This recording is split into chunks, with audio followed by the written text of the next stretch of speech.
Hello, નમસ્તે. સાચા સંબંધમાં શબ્દોની જરૂર નથી હોતી. લાગણીઓ બધું કહી જાય છે અને અપેક્ષા વગરનું આપવું એ જ સંબંધોને અખંડ રાખે છે. મતલબ, સાચા સંબંધમાં વધુ વાતો કરવાની જરૂર પડતી નથી.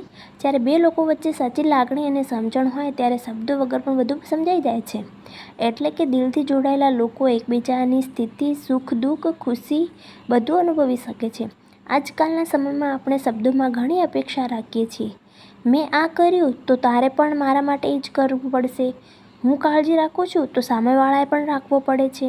આવા વિચારો જ સંબંધોને નબળા બનાવે છે. પણ આ શું કહે છે કે જો કે સંબંધને મજબૂત અને લાંબુ રાખવું હોય તો અપેક્ષા વગરનું આપવું શીખવું પડે છે. જ્યારે આપણે કોઈને પ્રેમ, સમય, સમર્થ આપીએ ત્યારે એને બદલે કોઈ માંગતા નથી. ત્યારે એ સંબંધ શુદ્ધ બની જાય છે. એમાં કોઈ સ્વાર્થ નથી રહેતો, માત્ર લાગણી રહે છે. સાચા સંબંધમાં શબ્દો ઓછા પડે છે પણ સમજણ વધારે હોય છે. અપેક્ષા ઓછી હોય છે પણ વિશ્વાસ વધારે હોય છે. અને આના કારણે જ આવા સંબંધો ક્યારેય તૂટતા નથી. જો તમને આ વિડીયો ગમ્યો હોય તો લાઈક, શેર, કમેન્ટ જરૂર કરજો. અને વધુ માહિતી માટે, આવા સંબંધોની વધુ માહિતી જોઈએ તો કમેન્ટમાં મને કહેજો.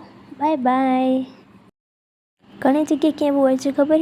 મેં એની વહુને કે એની દીકરીને 1000 કે 500 રૂપિયા આપ્યા હોય તો કે એ પણ મારી દીકરી કે વહુને 500 રૂપિયા ફરીથી આપશે. આવી લેવાની લાલચા હોય છે એટલે તેઓ આપે છે.